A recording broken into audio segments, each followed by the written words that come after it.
नवज्योत फाउंडेशनचा सुद्धा आभार, कारण एवढ्या छोट्या वयात त्यांनी मला एवढा गंभीर विषय हाताळायची परमिशन दिली. खरं तर आता आई वडील असले तर लोकांना थोडं, मुलांना कसं वाटतं, थोडं प्रेशर येतं. बरोबर आहे. इथे माझे आई वडील आहेत आणि माझ्या बायकोचे पण आई वडील आहेत. त्यामुळे माझ्याकडे बघा किती प्रेशर असतं, मला घाम फुटला लिटरली. ओके, सो तर सर्वप्रथम मी माता सरस्वती आणि गणपतीला वंदन करून माझ्या भाषणाची सुरुवात करतो. तर सर्वप्रथम आपण एक सगळ्यांचा नारा घेऊ, जे आपले सर्वांचे वंदनीय आहेत, राजा शिवछत्रपती यांची एकदा जोरदार व्हायलाच पाहिजे आपली. बोला, राजा शिवछत्रपती की जय. चलो ओके. तर चला मित्रांनो, माझा टॉपिक थोडासा गंभीर आहे. बरं, काय नावायचं? शिक्षणाचं महत्व कशाबद्दल रे? तुमच्या समाज आणि देशाच्या प्रगतीवर. तर एवढ्या गंभीर विषयावर जाण्याच्या अगोदर आपण एक छोटस एक्झाम्पल घेऊ. तर एक्झाम्पल असं बघा, विचार करा तुम्ही चालले तुमच्या मित्रासोबत घरी आणि समोर तुमच्या प्रगट झाला एक जिनी. सगळ्यांना जिनी माहिती ना रे? अल्लादीन का चिराग घासल्यानंतर काय करतो रे? वरून बोलो मेरे आका तुम्हारी रजा काय. ओके, तर आपला जिनी थोडासा वेगळा आहे. बरं ठीक आहे. तर जिनी काय म्हणतो, माझ्याकडे एक डील आहे.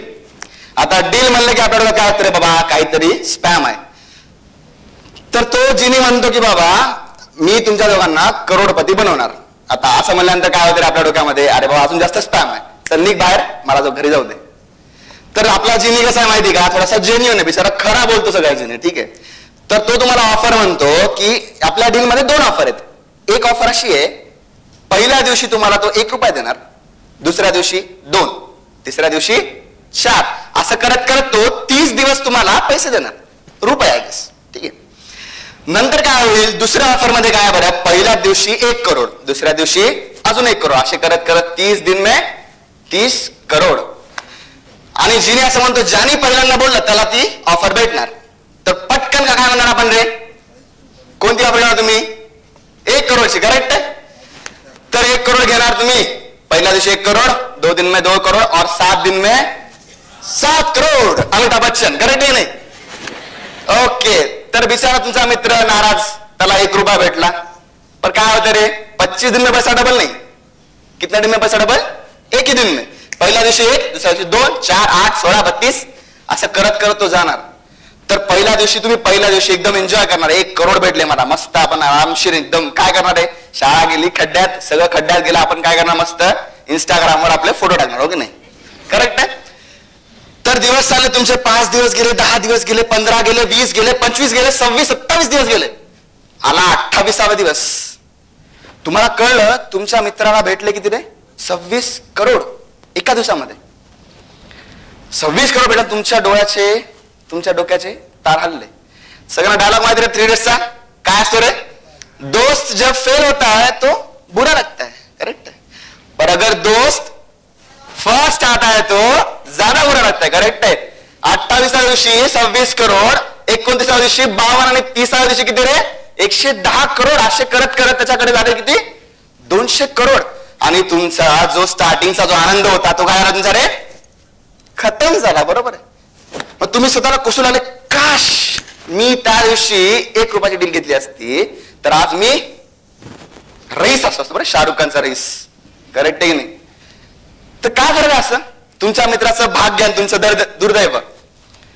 आपण शाळेत शिकलोय, बरोबर आहे, सिंपल इंटरेस्ट आणि कंपाऊंड इंटरेस्ट. काय असतो सिंपल इंटरेस्ट म्हणजे दसा दशे, दर साल दर शेकडा, किंवा पर ॲनम 10% तुम्हाला इंटरेस्ट भेटला. 1 लाखाचे झाले किती रे? 10,000 तुम्हाला एक्स्ट्रा भेटले.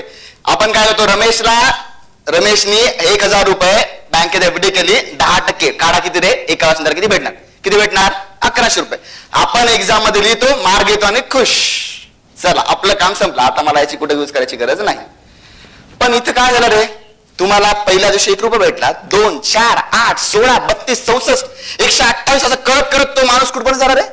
150 करोड टोटल अक्वायर केले. म्हणजे काय झालं, तुमच्या शिक्षणाचं तुम्ही ऍप्लिकेशन केलं का रे? नाही. तुम्ही घुलले कुठे रे? पहिल्या दिवशी 1 करोड म्हणलं की आपण चला झालं, आपलं काम संपलं, 7 दिन में करोडपती बन गए. तर मित्रांनो लक्षात ठेवा, तुमचं ज्ञान जे असतं ते व्यावहारिक पाहिजे. पुस्तकी ज्ञानला काही कामाचं नाही. उगीच डिग्र्या घेतो किंवा माझ्याकडे एवढ्या आहेत, मी एवढे कोर्स केले, पण तुम्हाला ऍप्लिकेशन काही नाही ना, तुमचं काहीही जगात महत्व नाही. करेक्ट आहे का? तर सगळ्यात पहिले माझा तुम्हाला क्वेश्चन आहे की what do you mean by शिक्षण? शिक्षण म्हणजे काय रे? कोणी सांगू शकेल? एक्झाम. Okay, next anyone?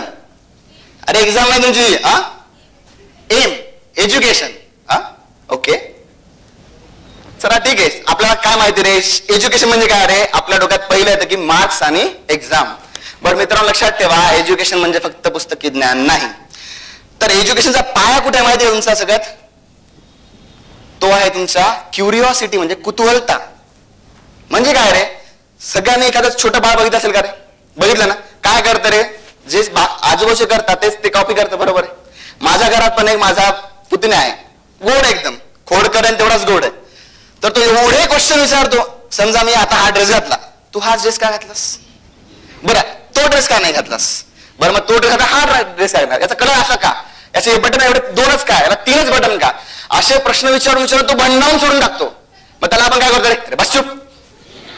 मग त्याची काय करतो? मी क्युरिओसिटी तिथं आपण खतम करतो, बरोबर आहे की नाही? तर लक्षात ठेवा मित्रांनो, वी शुड ऑलवेज आस्क व्हाय. मी माझ्या स्टुडंट्समध्येच म्हणतो की बाबा मी जे सांगतोय त्याच्यावर डायरेक्ट भरोसा ठेवू नका. तुम्ही विचारा मला, सर कसं आलं? मी जर म्हणलो की तुम्हाला समजा उद्या न्यूटन्स लॉ हा असा आहे, दॅट्स इट. तुम्ही काय त्याला फक्त कॉपी करून समोर निघून जाणार, बरोबर आहे. इव्हन न्यूटनचं एक्झाम मध्ये झालं तर बिचारा मस्त झाडाखाली झोपला होता, वरून मस्त काय पडलं डोक्याला त्याच्या? सफरचंद पडलं. ते सफरचंद पडायला, ग्रॅव्हिटीचा शोध लागायला आणि आपल्यासारख्या लोकांच्या डोक्याचे 12 वाजवायला काही वेळ लागणार नाही, बरोबर आहे की नाही? आपल्या डोक्यात काय पडलं रे? फिजिक्स नावाचा एक सब्जेक्ट आपल्या नशिबात आला. असो, स्वतः मी फिजिक्स टीचर आहे, बरं, जे काय असेल ते. तर त्यानंतर काय झालं माहिती का मित्रांनो? सगळ्यांनी अँग्री बर्ड गेम खेळलाय का रे? हो ना, करेक्ट आहे, व्हेरी गुड. तर काय असतं, आपण एक लाल पक्षी असतो, तर असं आपण ओढतो आणि समोर एक हिरवा डुक्कर असतो, त्याला आपल्याला मारायचं असतं, बरोबर आहे. काय करतो तर आपण डायरेक्शन ऍडजस्ट करतो आणि आपला रेड बर्ड आपण तिथं टाकतो. मित्रांनो विचार करा, तुम्ही जेव्हा हे वापरता, न्यूटन तुमच्या मागून कुठेतरी तुम्हाला आशीर्वाद होतो, बरोबर आहे की नाही? 11वी 12वी पोरं असतील तर त्यांना माहिती आहे याला काय म्हणतात रे? Projectile motion. करेक्ट. तर हे प्रोजेक्टाईल मोशन कशामुळे डेव्हलप झालं रे? न्यूटनच्या एका डोक्यावर सफरचंद पडण्याच्या कुतूहलतेमुळे तुमचं प्रोजेक्टाईल मोशन डेव्हलप झालं. आणि त्या प्रोजेक्टाईल मोशनचा पाया आज आहे तुमच्या अग्नि मिसाईलचा. म्हणजे काय? ग्राउंड टू ग्राउंड 3000 किलोमीटर आपण मारणार दुसऱ्या देशात बसलेला आपल्या शत्रूला, बरोबर आहे. हे कशामुळे झालं सॅटिस्फाय? की बाबा त्या एका माणसाच्या क्युरिओसिटीमुळे. तर लक्षात ठेवा, एज्युकेशनचा सगळ्यात बेसिक पाया आहे क्युरिओसिटी. तर माझं एक्झाम्पल बघा, त्याच्यामध्ये तुम्हाला सांगतो. मी 4-5 वर्षाचा असेल बघा, मी खेडेगावात एज्युकेशन घेतलं स्टार्टिंगचं. तर माझ्या घरासमोर एक तबल्याचा क्लास होता. माझं काम काय रे? सकाळी उठणं आणि डायरेक्ट त्या क्लास जाऊन बसणं, ना तोंड धुणे ना काही काम करणे, डायरेक्ट जाऊन बसणं. माझी आई दरवेळेस यायची, अरे चल बाबा चल. मग ते सर म्हणायचे जाऊन ये, पुन्हा वापस ये.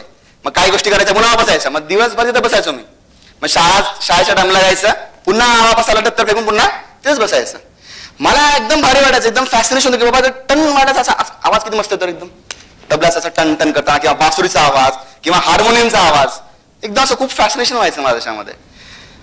तर माझं नशीब बघा, माझे जे टीचर तिथे होते त्यांनी मला कधी असं म्हणलं नाही की यार तुम्ही मला फीस दिली नाहीस, तू बाहेर नाही चल. He didn't say that. त्यांनी माझं कुतूहल हेरलं आणि माझ्या पॅरेंट्सला सांगितलं की बाबा याच्याला इंटरेस्ट आहे.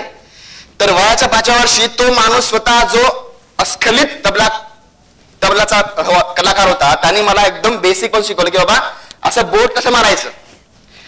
तर मी स्वतःला फार नशीबवान समजतो की मला 2 तबल्याचे गुरु भेटले, एक मी जेव्हा हदगावलो तेव्हा आणि एक जेव्हा मी नांदेडला आलो तेव्हा. तर त्या एका क्युरिओसिटीमुळे माझी लाईफच चेंज झाली. मला बऱ्याच ठिकाणाहून अशा प्रोग्राम्सच्या ऑफर भेटायला लागल्या आणि मला अभिमान वाटतो की संगीत शंकर दरबार जो one of the prestigious concert आहे आपल्या पूर्ण भारतामध्ये, त्यामध्ये परफॉर्म करणारा मी नांदेडचा पहिला स्थानिक कलाकार आणि मी पण ते याच सभागृहात परफॉर्म केलं.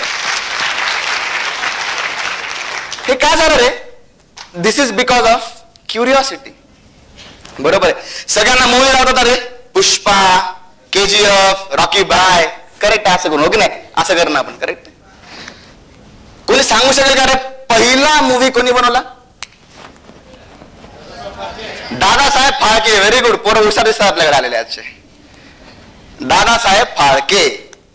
कोण होता रे माणूस हा? आपल्या तुमच्यासारखा एकदम साधारण माणूस.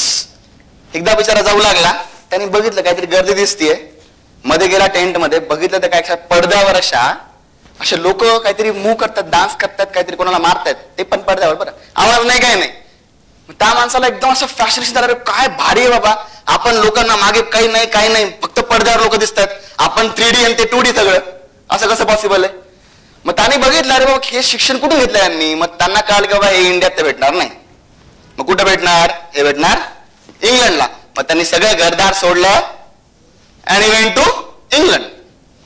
मग इंग्लंडमध्ये त्यांनी पूर्ण प्रशिक्षण घेतलं, सगळं फिल्म मेकिंग प्रोसेस शिकली, त्यांचे इन्स्ट्रुमेंट त्यांनी विकत घेतले, इंडियामध्ये आणले. एवढं सोपं नव्हतं फिल्म मेकिंग करणं त्यावेळेस, कारण त्यावेळेस मुली किंवा स्त्रिया वर्किंग नव्हत्या. मग त्यांनी काय केलं रे, पुरुषांना स्त्रिया बनवलं.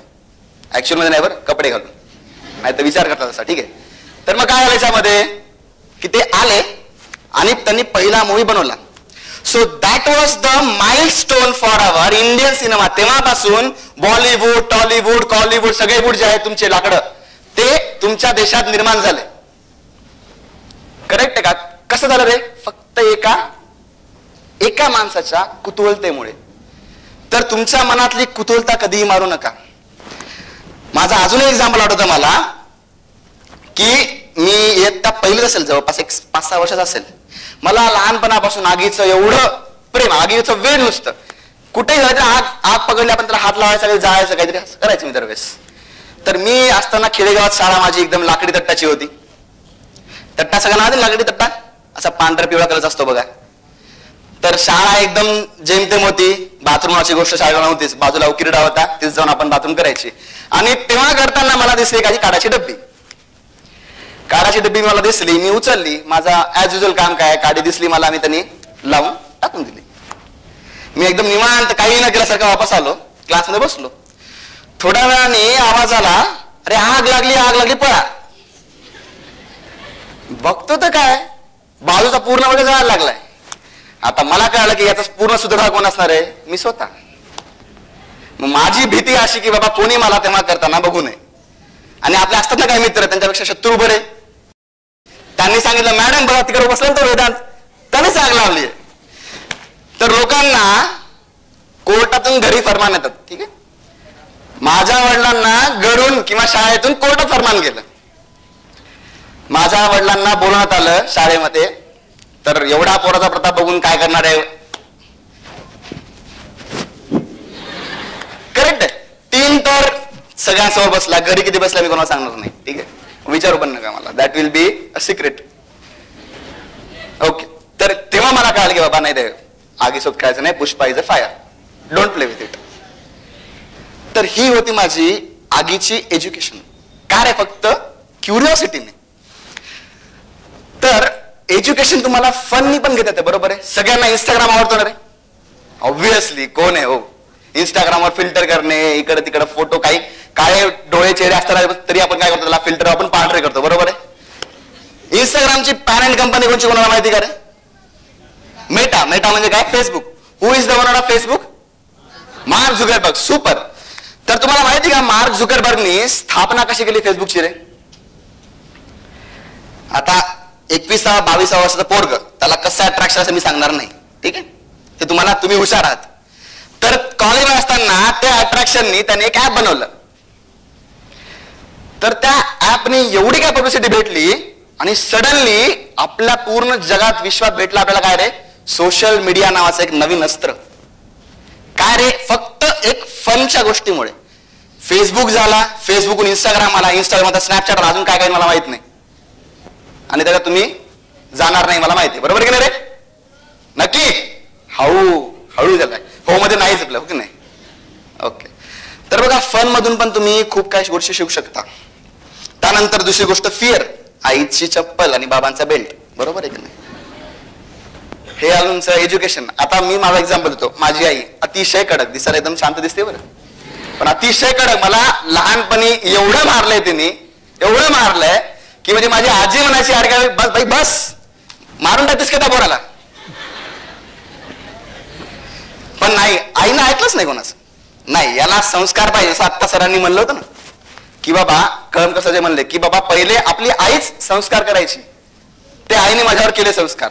सगळ्यांना झुगारून दिलं, कोणाचंच ऐकलं नाही. बाबा माझा पोरगा, मी त्याला काही कसं मारणार. पण त्याचं मला फळ भेटलं.